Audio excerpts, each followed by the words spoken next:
Authorities of the KUJE Custodial Center say no fewer than 879 inmates escaped when the center came under attack on Tuesday night.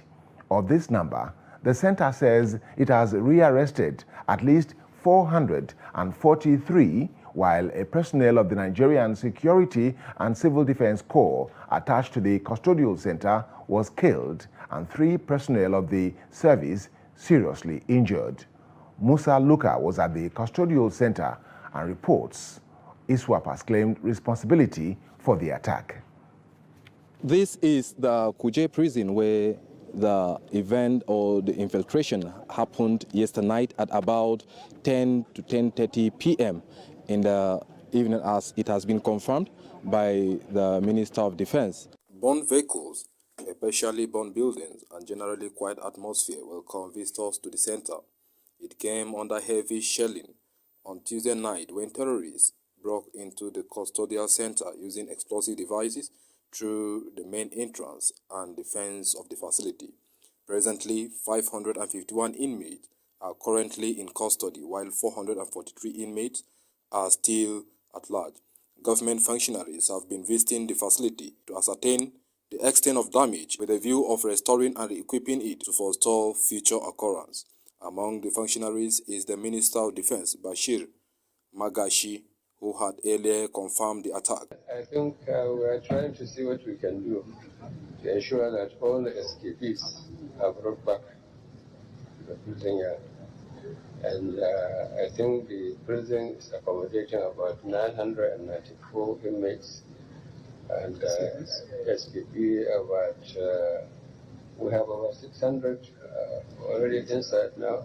Following shortly was the Permanent Secretary, Ministry of Interior, Shuaibu Belgore, and the FCT Minister, Musa Bello, accompanied by the Goma of KUJE, Al-Haji Haruna Tanko Jibrin.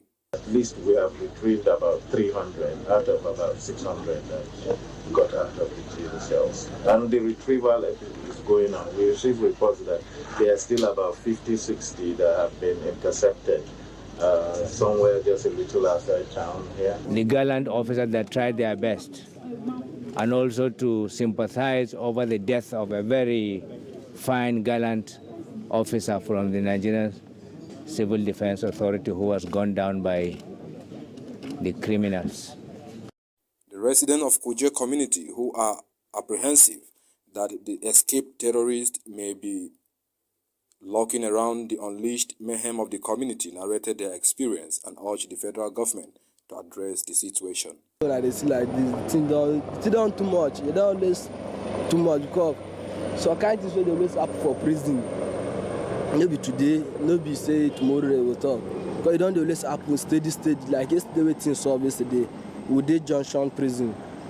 We did on Junction there. We just stand. Before we know, we just hear something like thing just explode quick. Dim. The first time second one explode. Dim. Before we know, just hear soldier man say we begin run. Soldier man wait there. We supposed to go come prison to come begin the base. We too come begin the business. So all of us come begin the run. One day, for one day house, come hear people. They come, they shout, they shoot up and down. Yesterday, people uniform men begin come out, begin to push everybody. It's bomb that exploded yesterday, last night, and it scared a lot of people. People are running scatter. And I feel bad about it. For years now, I've been living in this KUJE. I hear insecurity, I hear about bomb, but I have never experienced such a thing like this. Meanwhile, the service says it will deploy its Corrections Information Management System in synergy with National Identity Management Commission to track all fleeing inmates and return them to custody. It also confirmed that DCP Abakari and other VIPs held in the facility did not escape, adding that some of the attackers were killed, with others escaping with gunshot wounds. From the KUJE prison, I am Musa Luka, Musa Trust TV.